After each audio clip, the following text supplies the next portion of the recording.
to je želja za istraživanje napuštenih i zaboravljenih lokacija. Infiltration je za neke hobije, za neke misije, to je više individualna stvar. No, kao i svim zanimanjima i hobijima, postoje određena pravila i norme koje bi se trebalo držati i koje se nisu dobro pridržavamo. Osnovni naš moto je take nothing but pictures, leave nothing but footprints. Dakle, infiltratori ili istraživači nikada ne devastiraju, nikada ne kradu i nikada ne ostavljaju ništa iza sebe. Dakle, samo fotografiraju. Kada je to rečeno, u ovoj prezentaciji želim vam prikazati, znači, 9 lokacija, 8 iz Hrvatske i 1 iz inozemstva. Mi smo išli puno više osim tih samih lokacija, ovo je selekcija koju mislimo da je najprihvatljivija prikazati danas. Tako da sada bi pustio, to je da bi riječ svom kolegi i prijatelju Osipu Kovaču-Levantom, da vam nešto više ispriča o ovim objektima u Hrvatskoj. Hvala. Hvala kolega. Znači, kao što je rekao, ja ću da riječ o prezentiranju tih vojne lokacije. Zašto je vojska tako zanimljiva? Zato jer vojska kao tako ima neograničene resurse i može graditi tehnički kakve zove želi, znači vrlo komplicirane konstrukcije i na vrlo atraktivnim lokacijama. Vojska kao takva isto tako kod promjene režima i raspada država često napušta objekte i samim tim stvarujemo dosta napuštenih objekata po cijeloj Hrvatskoj. Jedna od takvih lokacija se nalazi pored Donjih Brela, to je Južna Dalmacija, i šikovna Dinara Kutno.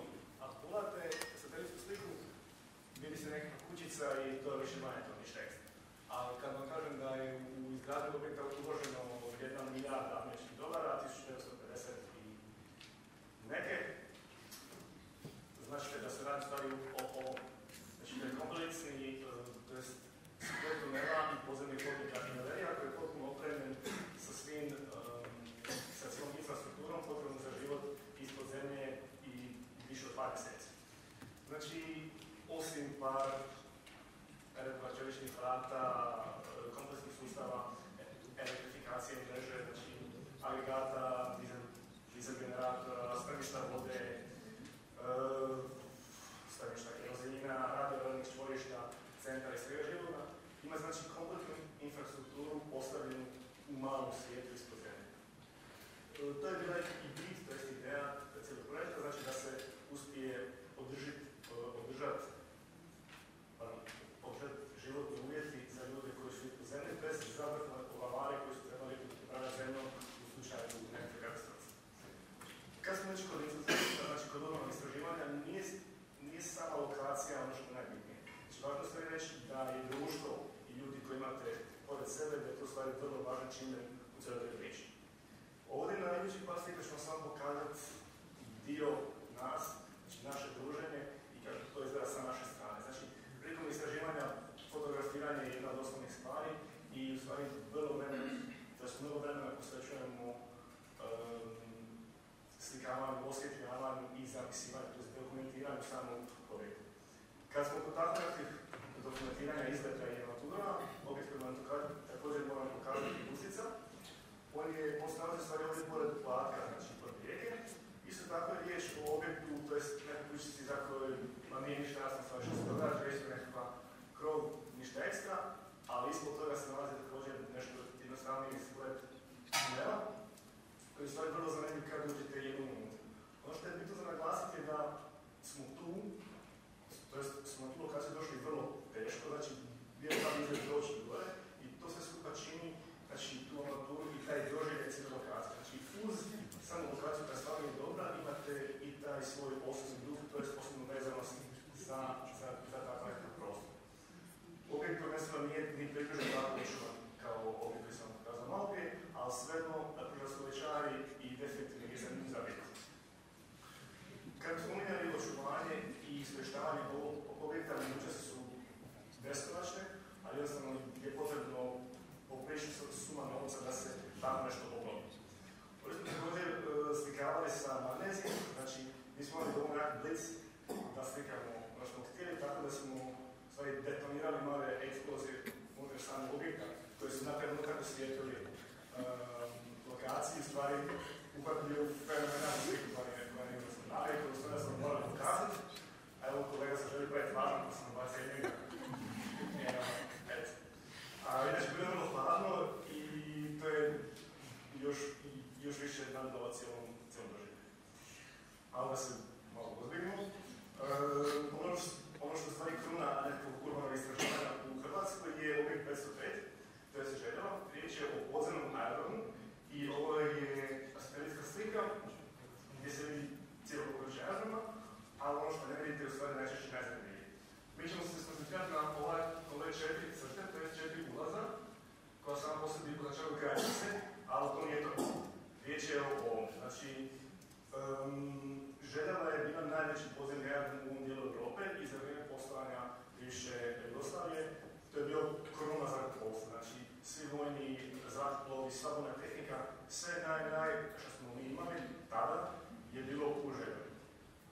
Ovo je nekakva ugruba kratka skica koja čak i nije toliko točna, ali je napravljena na brzinu i u stvari će nam poslužiti. Ono što sam htio reći, u ovom sliku je u stvari da se nalazi mnoštvo odsjeka, galerija, skladišta, laboratorija za sve što vam može vas napraviti. Znači, od generatora, stanice za ispitivanje raketa, laboratorija za višinsko ispitivanje, kuhinja, bolnica, šta god ste vidjeli u filmu o Jamesu Bondu i više. Jedna slika od prije, znači za vrijeme poslovne baze, ovdje je samo 2, 4, 6 aviona, u bazi ih je bilo do 80-90. Znači, to je bilo više nego ozbiljno.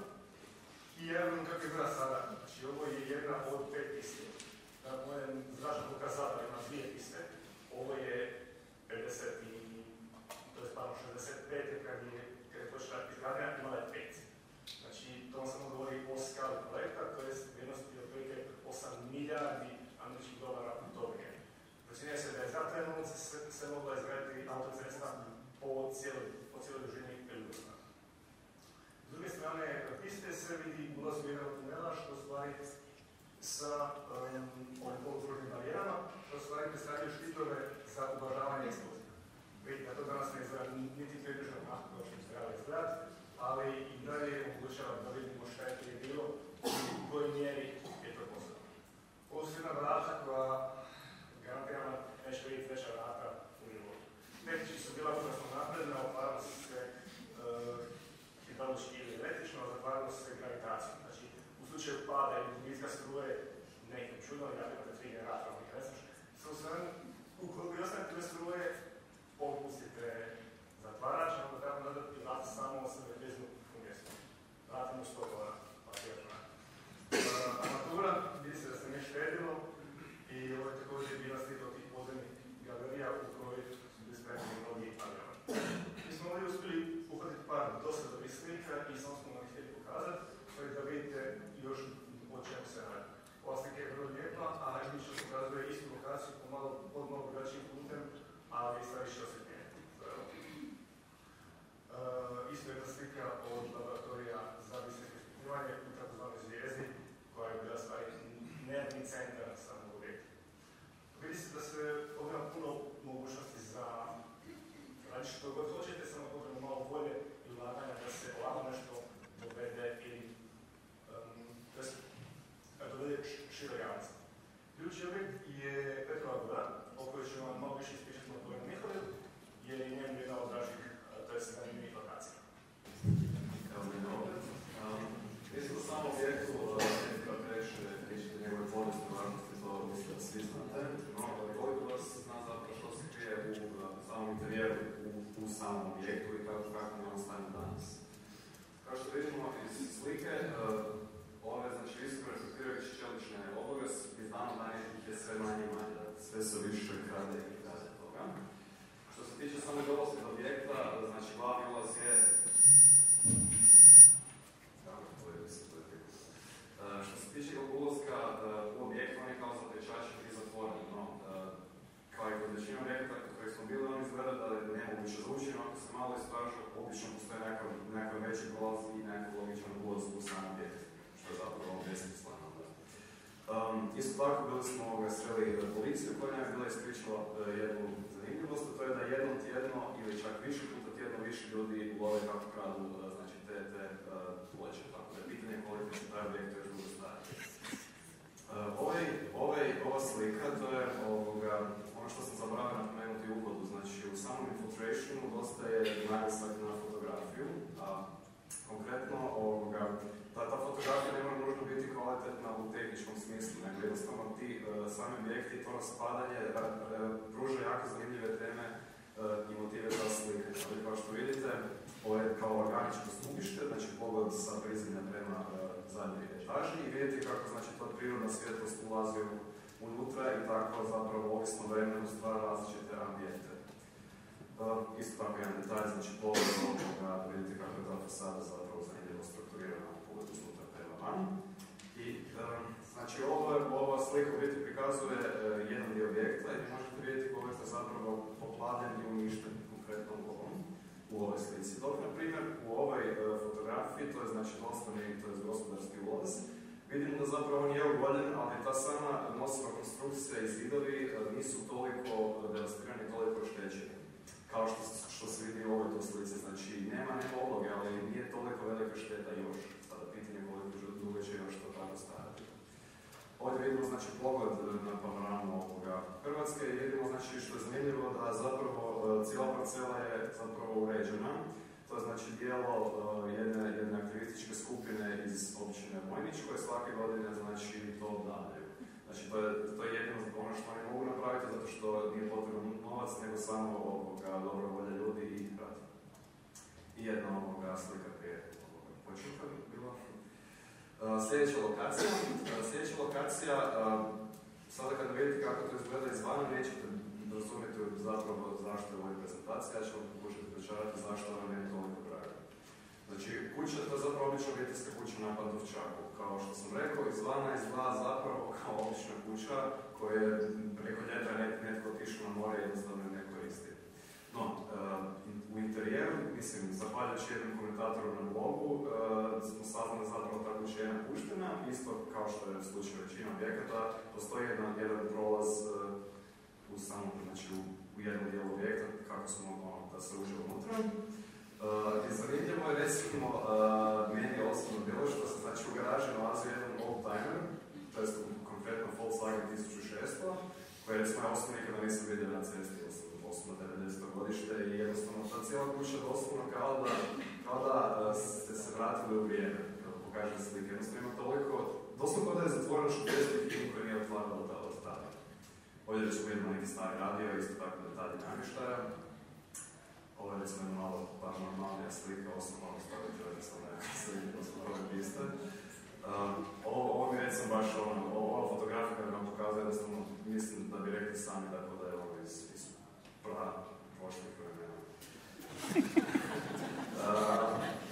Lutke, to je poseban fenomen urban exploration, to je exploration, vidjet ćete zašto. Ono dosta često odlazimo na te neke dosta jezive ambientalne scene, na primjer ovo dokazuje koliko to zna zapravo biti jezovito nekako unutra, posebno kada mrak padne, jedan boravak i fotoalbum.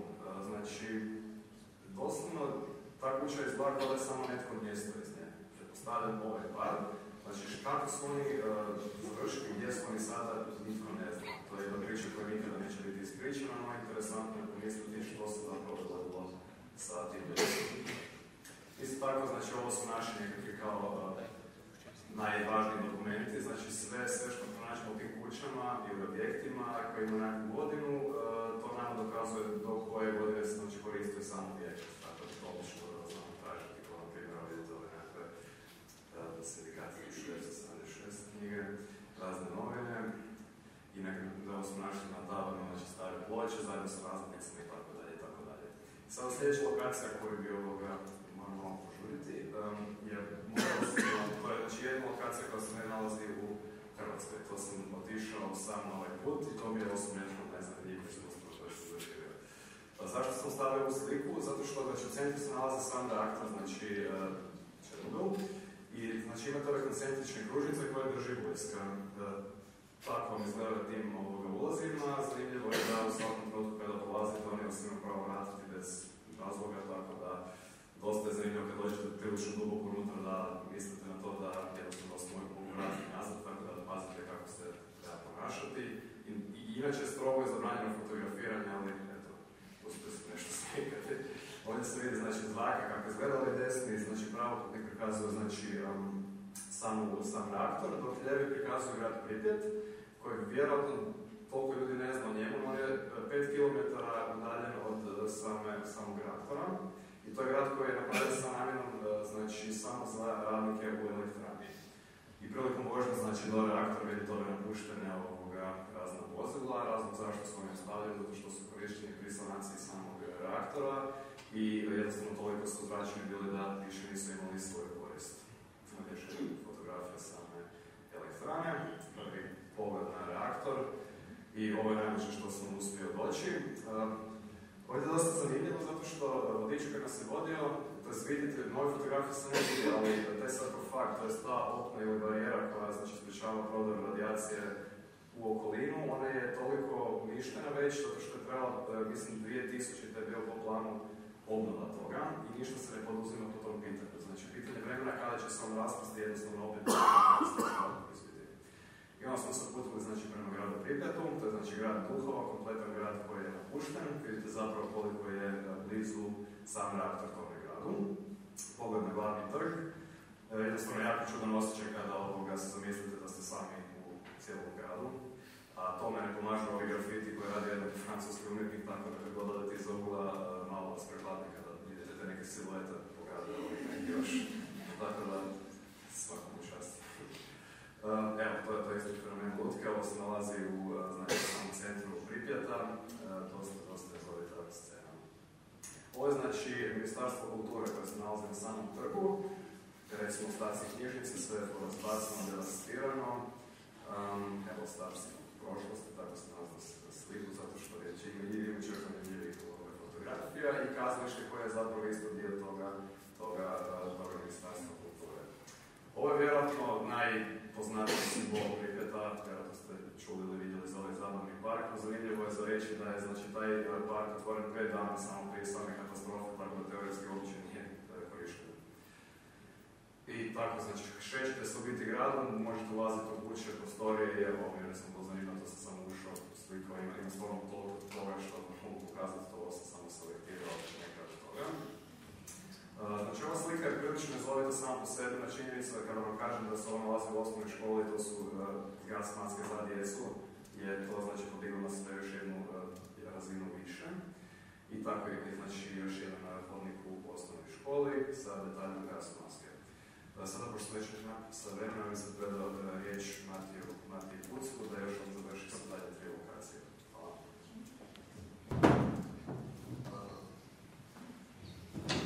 Za sljedeću lokaciju vratit ćemo se malo u Zagreb.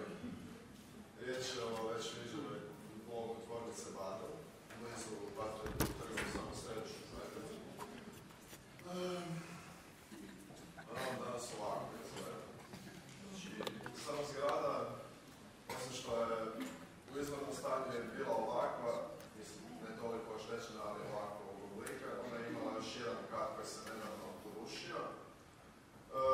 Ona je jedan od primjera zgrada te tipologije i veličine koje su razbacane po cijelom Zagrebu i to što je najčudnije u samom središtu grada se nalaze ovakve zgrade koje jednostavno budu ostavljene ovakve i ništa se ne poduzima po tom pitanju.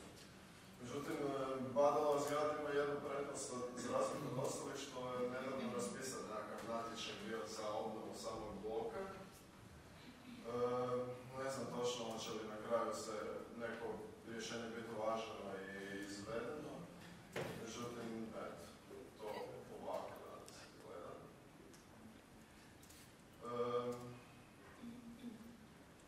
Sad ćemo se malo vratiti ovdje u okolicu rijeke. Idemo na otok Krk. Pored Malinske, vjerojatno se svi prije ili kasnije čuli za hotel. To je napušten turistički kompleks koji je površinski dosta velik, ono dohvaća cijelu ovu zonu. Mi smo se uglavnom fokusirali na samoj zgradi hotela koja je smještena u središtu tog turističkog naselja. Primjer razglednice svakog vremena, vjerojatno neki od vas ste bili tamo u vrijeme dok je funkcioniralo. Ja sam jučer saznao da sam bio i ne sjećam se da ću reći. Međutim, sjećam se kako je zvalo vladi kada smo posjetili tu zgradu. Nažalost, to tako izgleda. Međutim, sama zgrada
ne znam, iz ove slike znate koji je otok, riječ je o Golom otoku.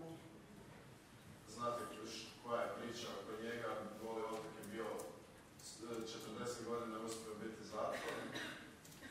Sama površina Golog otoka iskorištena je nekih 30%, uglavnom ovaj dio gdje se moglo iskoristiti nešto malo vegetacije oko prostorija, uprava i zgrada zaposlenika na otoku.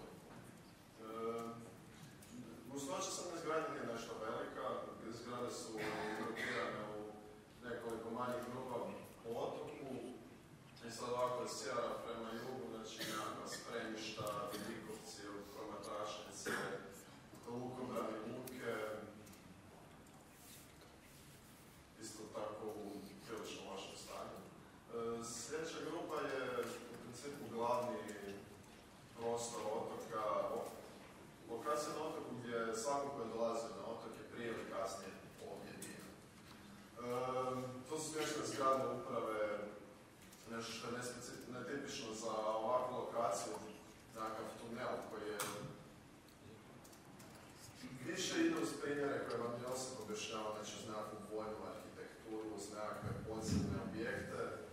Mi stvarno nismo očekivali da ćemo ići na ovako nešto. On se koristi u nekakve svrhe spremišta, nekakve obrane luke, samo u slučaju nekakvog bijega ili napada ili što je.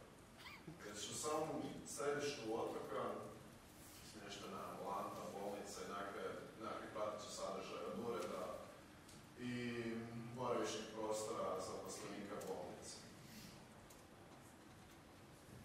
Jedan od zanimljivih detalja same konkretne lokacije bolnice je ova prostorija gdje je bio smješten rentgen. Ima još par ovih slika, međutim ništa se ne može što je točno slikano na njima. Hodajući otokom preko same lokacije bolnice dolazi se na južni dio otoka na kojem se nalaze nekoliko tankova za spremište za vodi, ova površina na kojoj kišnica pada pa se stjevala sve ovdje u ovu zgradicu. Južni dio otoka, otok gdje smo mi pristali kada smo krenuli na tu našu ekspediciju, ovo je uglavnom većina tih zgrada koje su danas u koliko dobrom stanju. Sadržaja, to je bilo nekako sportsko igralište na povišenom, sa nekakvim tribinama ovdje okolo. Ovdje iza, nažalost ne vidi se najbolje za sama zgrada, je bilo smješteno projekcijska dvorana ili kazalište nekako. Koje je ovdje. U principu pokazali smo tih 8 lokacija koje su, nažalost, vrlo malen postotak objekata koje smo obišli i koji su većinski ili u ovakvom stanju ili u puno lošijem stanju. Ovo je jednostavno prikaz nekog našeg početka osvještavanja ljudi Hrvatske, Zagreba, ostalih gradova, stranaca, o situaciji kakva je trenutno kod nas sa takvim nekakvim projektima. Čisto da se informiraju u slučaju da eventualno neku mogućnost ima više nego dovoljno, u slučaju nekakvih projekata budućih